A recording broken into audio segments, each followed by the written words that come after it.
नमस्कार। आकाशवाणी से प्रस्तुत है समाचार प्रभात।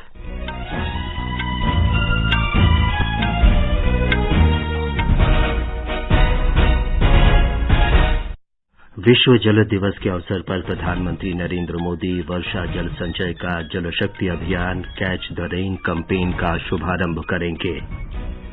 जल शक्ति मंत्री और उत्तर प्रदेश तथा मध्य प्रदेश के मुख्यमंत्रियों के बीच केन बेतवा संपर्क परियोजना लागू करने के समझौता ज्ञापन पर हस्ताक्षर किए जाएंगे।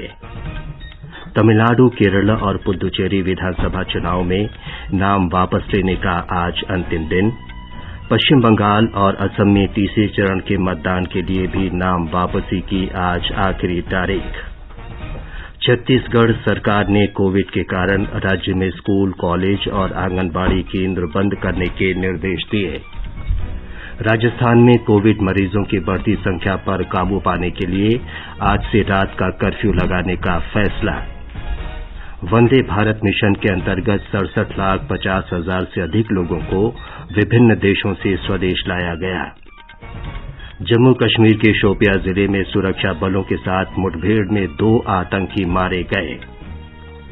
ऑल इंग्लैंड बैडमिंटन चैंपियनशिप में मलेशिया के ली जी जिया ने पुरुष सिंगल्स और जापान की नोजोमी ओकुहारा ने महिलाओं का सिंगल्स खिताब जीता। और रायपुर में road safety world series 2020 cricket match में भारत ने श्रीलंका को हराया।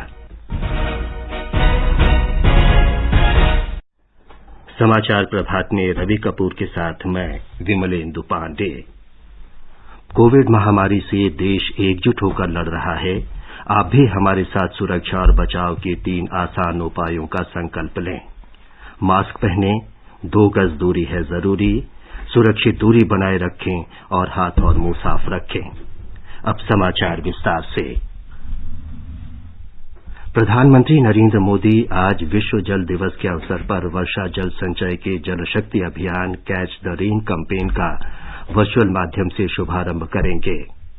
इस अभियान का नारा है, वर्षा जल की बूंदें जहां गिरे, जब भी गिरे एकत्र करें। प्रधानमंत्री की उपस्थिति में जल शक्ति मंत्री और मध्य प्रदेश तथा उत्तर प्रदेश के मुख्यमंत्रियों के बीच केन बेतवा संपर्क परियोजना लागू करने संबंधी समझौता ज्ञापन पर भी हस्ताक्षर किए जाएंगे। नदियों को जोड़ने की राष्ट्रीय योजना के तहत ये पहली परियोजना होगी। इसके तहत दौधन बांध के निर्माण के जरिए केन और बेतवा नदी को जोड़ने वाली नहर के माध्यम से केन नदी का जल बेतवा नदी में डाला जाएगा। इससे हर वर्ष 10,62,000 हेक्टेयर कृषि भूमि की सिंचाई होगी। लगभग 62 लाख लोगों को पेयजल की आपूर्ति की जाएगी और 103 मेगावाट पनबिजली पैदा की जा सकेगी। इस परियोजना से बुंदेलखंड के पानी की कमी वाले क्षेत्रों को जल आपूर्ति की जा सकेगी। ब्यौरा हमारे संवाददाता से।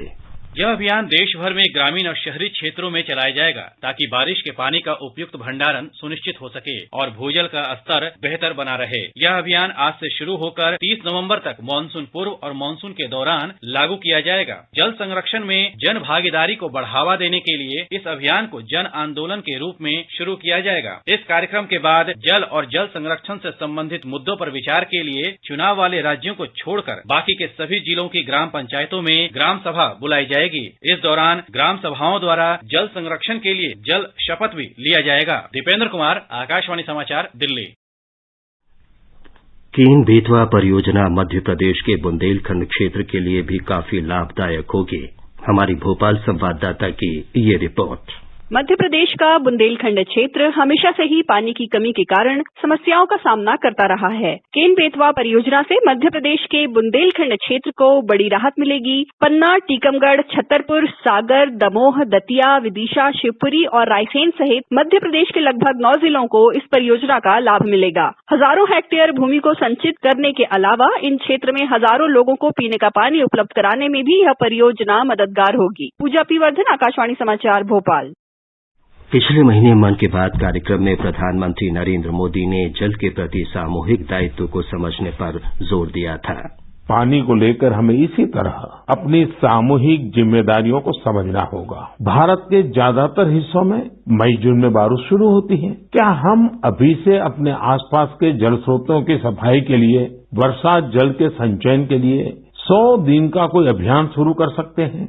जल शक्ति मंत्रालय द्वारा भी जल शक्ति अभियान कैच द रेन भी शुरू किया जा रहा है। इस अभियान का मूल मंत्र है catch the rain where it falls when it falls. हम अभी से जुटेंगे, हम पहले से जो रेन वाटर हार्वेस्टिंग सिस्टम है उन्हें दुरुस्त करवा लेंगे, गांवों में, तालाबों में, पोखरों की सफाई करवा लेंगे, जल स्रोतों तक जा रहे पानी के रास्ते की रुकावटें दूर कर लेंगे, तो ज्यादा से ज्यादा वर्षा जल का संचयन कर पाएंगे।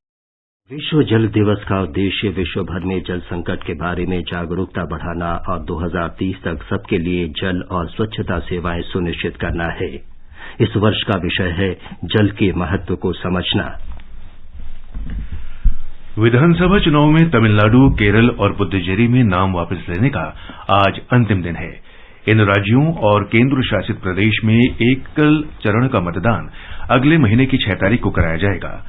पश्चिम बंगाल में विधानसभा चुनाव के तीसरे चरण के लिए नाम वापस लेने का आज अंतिम दिन है। इस चरण में 6 अप्रैल को राज्य के 3 जिलों की 31 सीटों पर वोट डाले जाएंगे। पश्चिम बंगाल के 5 जिलों में 27 मार्च को पहले चरण के लिए मतदान होगा। 30 निर्वाचन क्षेत्रों के लिए 191 उम्मीदवार चुनाव मैदान में हैं। ब्यौरा हमारी संवाददाता से।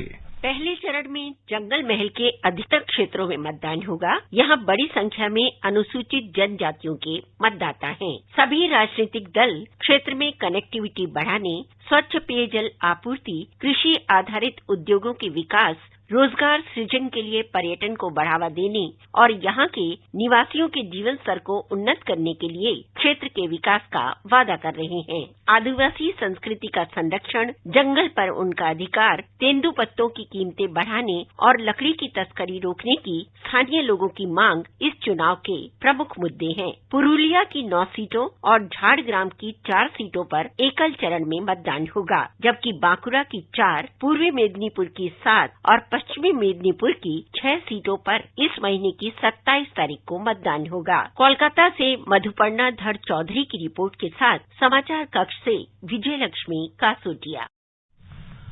इस बीच 4 राज्यों और केंद्र शासित प्रदेश पुद्दुचेरी में चुनाव प्रचार जोर पकड़ रहा है। असम में विभिन्न राजनीतिक दलों के बड़े नेता मतदाताओं को आकर्षित करने के लिए चुनाव प्रचार में भाग ले रहे हैं। तीसरे चरण में नाम वापसी का आज अंतिम दिन है। भारतीय जनता पार्टी के वरिष्ठ नेता और गृह मंत्री अमित शाह आज असम में कई चुनाव रैलियों को संबोधित करेंगे। भाजपा अध्यक्ष जेपी नड्डा भी आज डिब्रूगढ़, जोरहाट और बिश्वनाथ में चुनाव रैलियों को संबोधित करेंगे। तीसरे और अंतिम चरण के मतदान में निचले असम के जिले शामिल होंगे।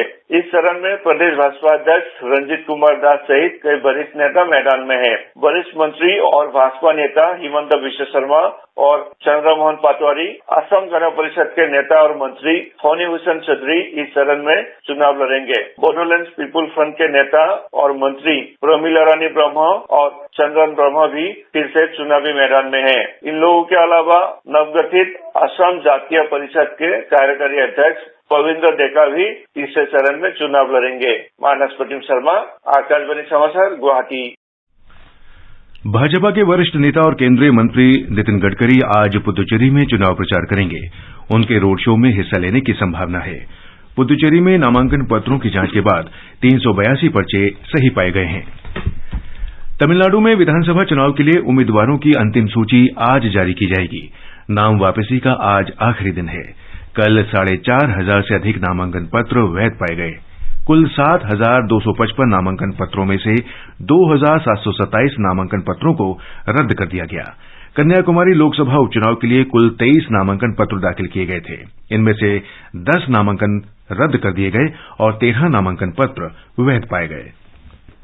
सरकार ने कहा है कि महाराष्ट्र, पंजाब, कर्नाटका, गुजरात और मध्य प्रदेश में प्रतिदिन कोविड के नए रोगियों में वृद्धि हो रही है। केंद्रीय स्वास्थ्य मंत्रालय ने कहा है कि महाराष्ट्र में सर्वाधिक 27,126 नए रोगी सामने आए। इसके बाद पंजाब में 2,578 तथा केरल में 2,078 नए मरीज दर्ज किए गए। स्वास्थ्य मंत्रालय ने बताया है कि देश में इस समय कोविड से स्वस्थ होने की दर 95.96% है। छत्तीसगढ़ सरकार ने कोरोना के नए मरीजों की संख्या में बढ़ोतरी को देखते हुए सभी स्कूलों, कॉलेजों और आंगनबाड़ी केंद्रों को बंद करने के आदेश दिए हैं। कृषि मंत्री रविन्द्र चौबे ने सरकार की ओर से ये घोषणा की। राज्य सरकार ने कक्षा 10वीं और 12वीं को छोड़कर सभी विद्यार्थियों को अगली कक्षा में उत्तीर्ण करने का फैसला किया है। इस बीच 10वीं और 12वीं के बोर्ड परीक्षा कार्यक्रम में कोई बदलाव नहीं किया गया है। बोर्ड की परीक्षाएं निर्धारित कार्यक्रम के अनुरूप आयोजित की जाएंगी। सरकार ने कहा है कि होली, विवाह समारोह और अंतिम संस्कार सहित अन्य सार्वजनिक आयोजनों के बारे में अगले 2 दिनों में दिशा निर्देश जारी किए जाएंगे। राजस्थान सरकार ने हाल में कोविड मरीजों की बढ़ती संख्या पर काबू पाने के लिए 8 शहरों में आज से रात का कर्फ्यू लगाने का फैसला किया है। जयपुर, जोधपुर, उदयपुर, कोटा, अजमेर, भीलवाड़ा, सगवाड़ा और कुशलगढ़ में रात 11 बजे से सुबह 5 बजे तक कर्फ्यू लागू रहेगा। राज्य के सभी शहरी स्थानीय निकायों में दुकानें रात 10 बजे के बाद बंद करनी होंगी।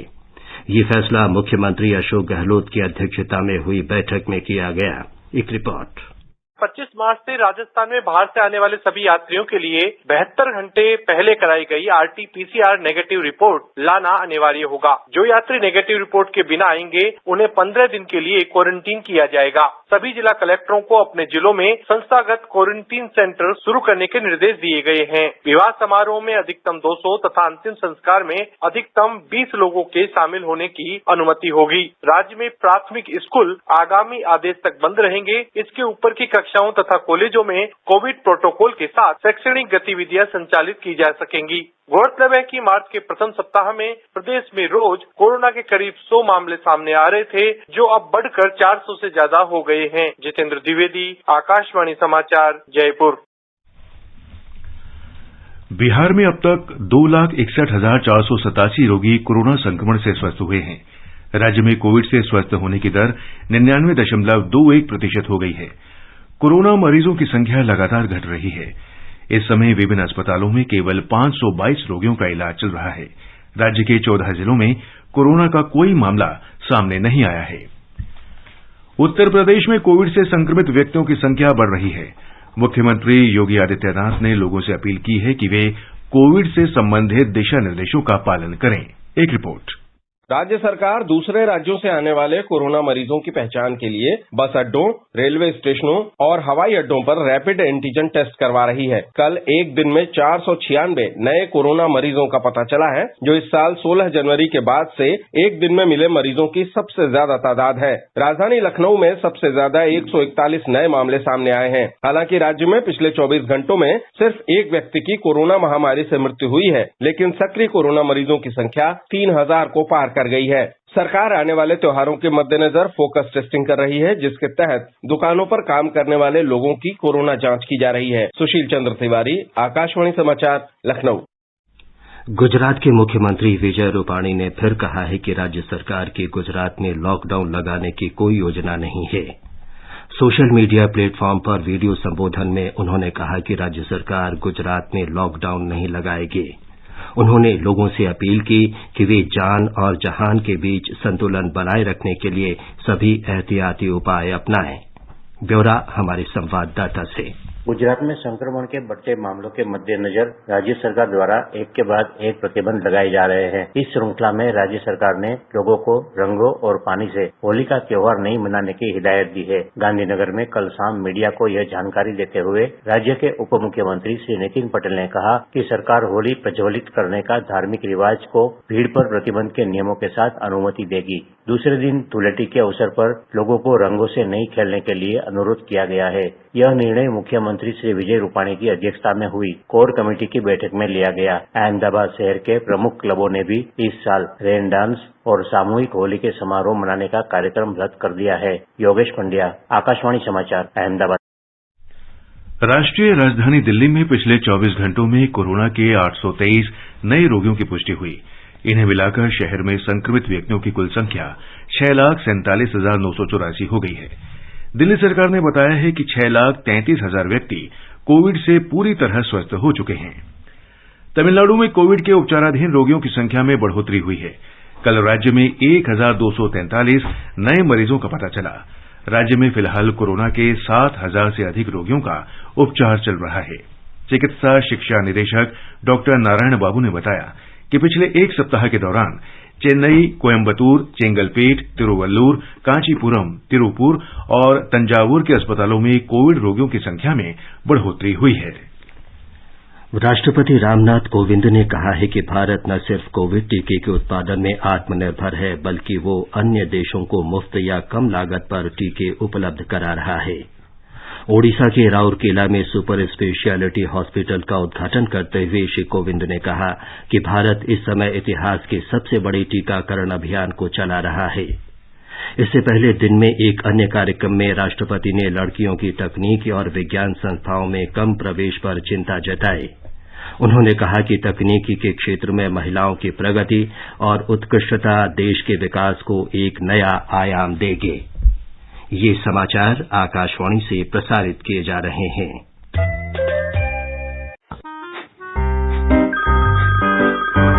सर, आपका केवाईसी अपडेट करना है, नहीं तो अकाउंट और एटीएम कार्ड ब्लॉक हो जाएगा। सावधान सावधान, 2.5 करोड़ का इनाम मुझे। देखिए, अनजाने कॉल्स, फर्जी ईमेल्स, लिंक्स और जाली ऐप से अपना पिन, ओटीपी, पासवर्ड कभी भी किसी के साथ शेयर न करें। आप रहेंगे सावधान तो नहीं होगा नुकसान।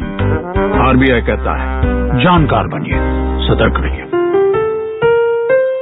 अधिक जानकारी के लिए 14440 पर मिस्ड कॉल दें। भारतीय रिजर्व बैंक द्वारा जनहित में जारी। भाभी, जल्दी छतरी दो, बारिश शुरू हो गई है। अरे झमाझम तो बरसने दो। घनन घनन घेर घेर आए बदरा घन। भाभी जल्दी करो, बारिश तेज हो रही है। अरे तो मजे लो ना सरिता, टिप टिप बरसा पानी। हद है भाभी, मैं भीग जाऊंगी। फिर भी आप देर कर रही हो छाता लाने में। हाँ, ताकि तुम्हें समझ आए कि देर करना बिल्कुल ठीक नहीं, चाहे बारिश से बचना हो या अपने होने वाले बच्चे की सुरक्षा के लिए अपनी HIV जांच करवाना हो। गर्भावस्था के पहले 3 महीनों के अंदर जल्द से जल्द HIV जांच जरूर कराएं, ताकि शिशु को HIV संक्रमण से बचाया जा सके और माँ और शिशु एक स्वस्थ और लंबी जिंदगी जी सके। सरकारी अस्पताल में HIV की जांच एवं इलाज गुप्त और मुफ्त। समय का मोल, HIV पे कंट्रोल। अधिक जानकारी के लिए नेशनल टोल फ्री हेल्पलाइन 1097 पर संपर्क करें। स्वास्थ्य एवं परिवार कल्याण मंत्रालय, भारत सरकार द्वारा जनहित में जारी। समाचार प्रभात में आपका फिर स्वागत है। आगे बढ़ने से पहले एक नजर मुख्य समाचारों पर। विश्व जल दिवस के अवसर पर प्रधानमंत्री नरेंद्र मोदी वर्षा जल संचय का जल शक्ति अभियान कैच द रेन कैंपेन का शुभारंभ करेंगे। जल शक्ति मंत्री और उत्तर प्रदेश तथा मध्य प्रदेश के मुख्यमंत्रियों के बीच केन बेतवा संपर्क परियोजना लागू करने के समझौता ज्ञापन पर हस्ताक्षर किए जाएंगे। तमिलनाडु, केरल और पुदुचेरी विधानसभा चुनावों में नाम वापस लेने का आज अंतिम दिन है। पश्चिम बंगाल और असम में तीसरे चरण के मतदान के लिए भी नाम वापसी की आज आखिरी तारीख है। छत्तीसगढ़ सरकार ने कोविड के कारण राज्य में स्कूल, कॉलेज और आंगनवाड़ी केंद्र बंद करने के निर्देश दिया। राजस्थान में कोविड मरीजों की बढ़ती संख्या पर काबू पाने के लिए आज से रात का कर्फ्यू लगाने का फैसला। वंदे भारत मिशन के अंतर्गत 67,50,000 से अधिक लोगों को विभिन्न देशों से स्वदेश लाया गया। जम्मू कश्मीर के शोपियां जिले में सुरक्षा बलों के साथ मुठभेड़ में 2 आतंकवादी मारे गए।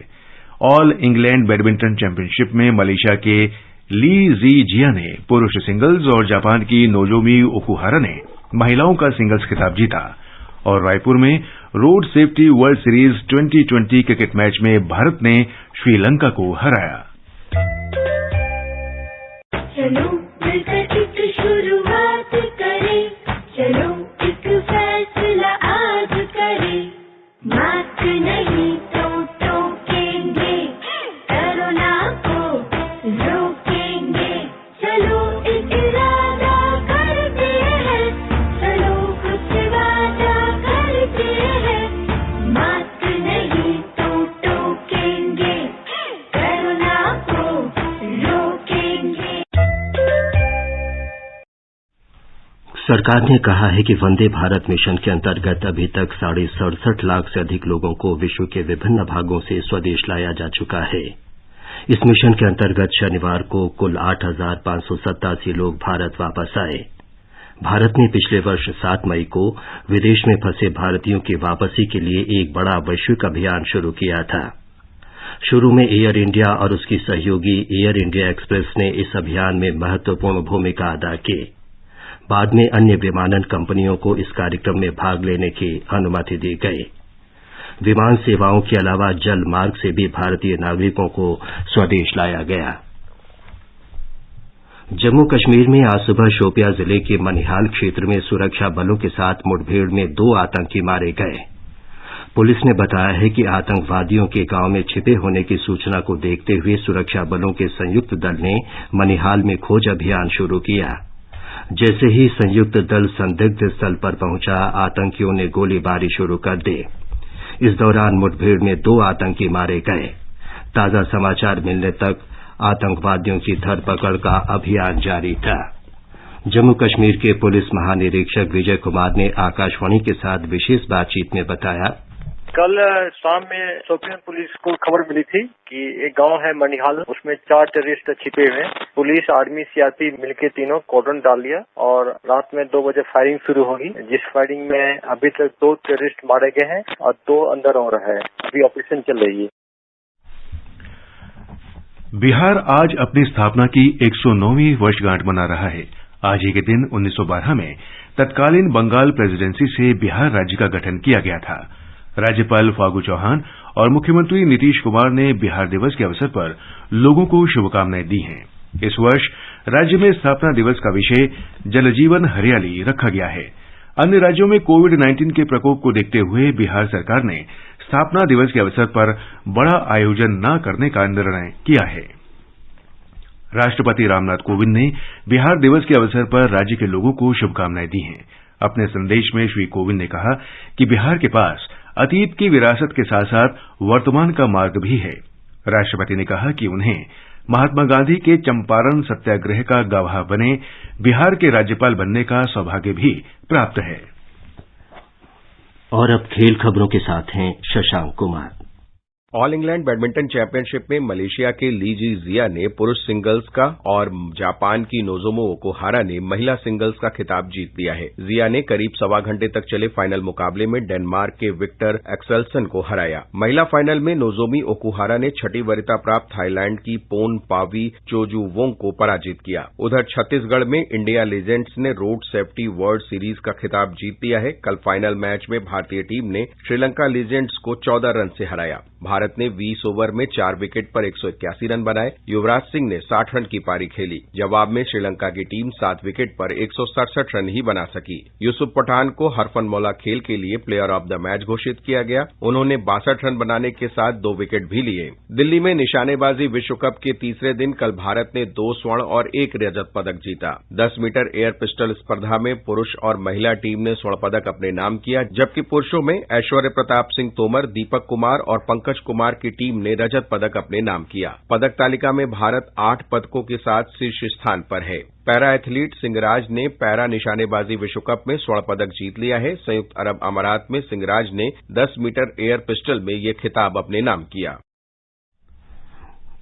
एक भारत श्रेष्ठ भारत कार्यक्रम का उद्देश्य विभिन्न राज्यों और केंद्र शासित प्रदेशों की जोड़ियां बनाकर लोगों के बीच तालमेल और समझ को बढ़ावा देना है। एक भारत श्रेष्ठ भारत कार्यक्रम में महाराष्ट्र और ओडिशा को एक साथ रखा गया है और दोनों राज्यों में बहुत कुछ समानता है। दोनों राज्य सांस्कृतिक और पारंपरिक समानताओं के अलावा संगीत, भाषा और भोजन की आदतें भी साझा करते हैं। हमारे मुंबई संवाददाता की ये रिपोर्ट।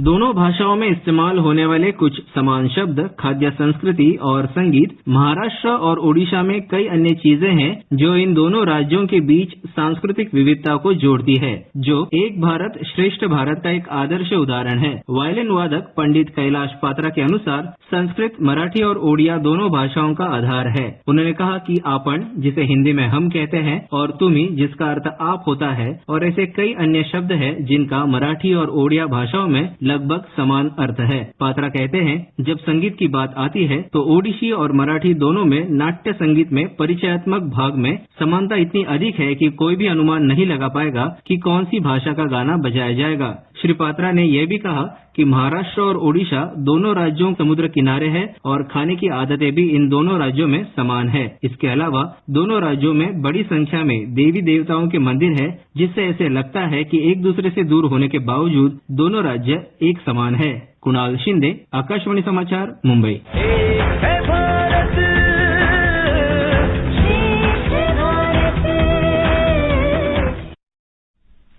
ये समाचार हमारी वेबसाइट newsonair.com/hindi पर भी उपलब्ध हैं।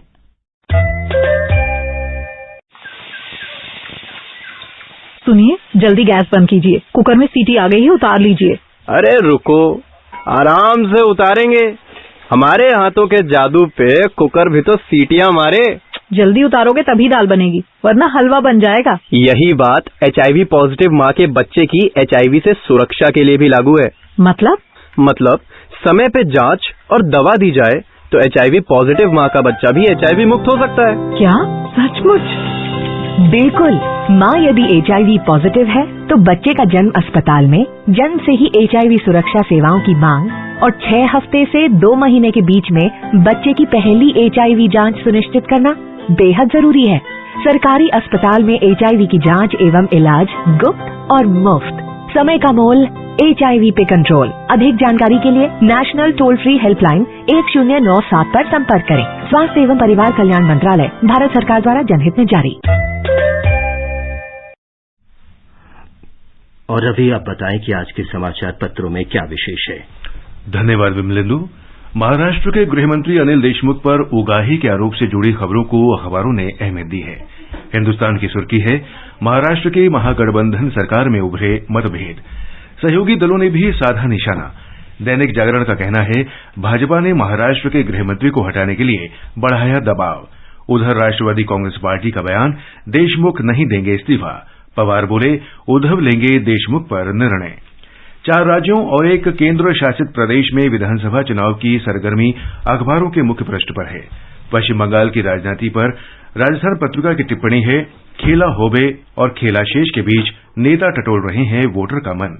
तृणमूल विकास और भाजपा रोजगार और भ्रष्टाचार के मुद्दों पर मैदान में। कांग्रेस और वामपंथियों के बैनर पोस्टर तक गायब। पश्चिम बंगाल विधानसभा चुनाव के लिए भाजपा के घोषणा पत्र पर राष्ट्रीय दैनिक लोकसत्य का कहना है कि भाजपा ने घोषणा पत्र को संकल्प पत्र का नाम देकर नई रणनीति अपनाई है और अपना एजेंडा रख दिया है।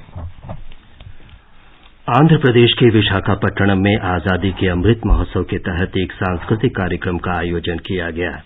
इसमें राष्ट्रीय अखंडता के महत्व को प्रदर्शित किया गया। उत्तर प्रदेश में वाराणसी के काशी हिंदू विश्वविद्यालय में कल शाम 3 दिन का शहनाई उत्सव भी शुरू हुआ।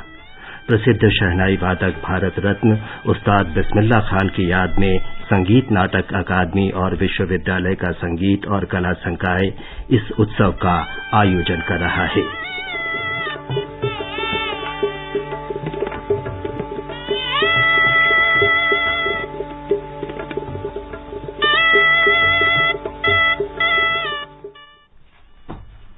अंत में मुख्य समाचार एक बार फिर। विश्व जल दिवस के अवसर पर प्रधानमंत्री नरेंद्र मोदी वर्षा जल संचय का जल शक्ति अभियान कैच द रेन कैंपेन का शुभारंभ करेंगे। जल शक्ति मंत्री और उत्तर प्रदेश तथा मध्य प्रदेश के मुख्यमंत्रियों के बीच केन बेतवा संपर्क परियोजना लागू करने के समझौता ज्ञापन पर हस्ताक्षर किए जाएंगे। तमिलनाडु, केरला और पुदुचेरी विधानसभा चुनाव में नाम वापस लेने का आज अंतिम दिन। पश्चिम बंगाल और असम में तीसरे चरण के मतदान के लिए भी नाम वापसी की आज आखिरी तारीख। छत्तीसगढ़ सरकार ने कोविड के कारण राज्य में स्कूल, कॉलेज और आंगनबाड़ी केंद्र बंद करने के निर्देश दिए। राजस्थान में कोविड मरीजों की बढ़ती संख्या पर काबू पाने के लिए आज से रात का कर्फ्यू लगाने का फैसला। वंदे भारत मिशन के अंतर्गत 67,50,000 से अधिक लोगों को विभिन्न देशों से स्वदेश लाया गया। जम्मू कश्मीर के शोपियां जिले में सुरक्षा बलों के साथ मुठभेड़ में 3 आतंकी मारे गए। ऑल इंग्लैंड बैडमिंटन चैंपियनशिप में मलेशिया के ली जी जिया ने पुरुष सिंगल्स और जापान की नाजोमी ओकुहारा ने महिलाओं का सिंगल्स खिताब जीता। और रायपुर में road safety world series 2020 cricket match में भारत ने श्रीलंका को हराया। इसके साथ ही समाचार प्रभात का ये अंक समाप्त हुआ। नमस्कार।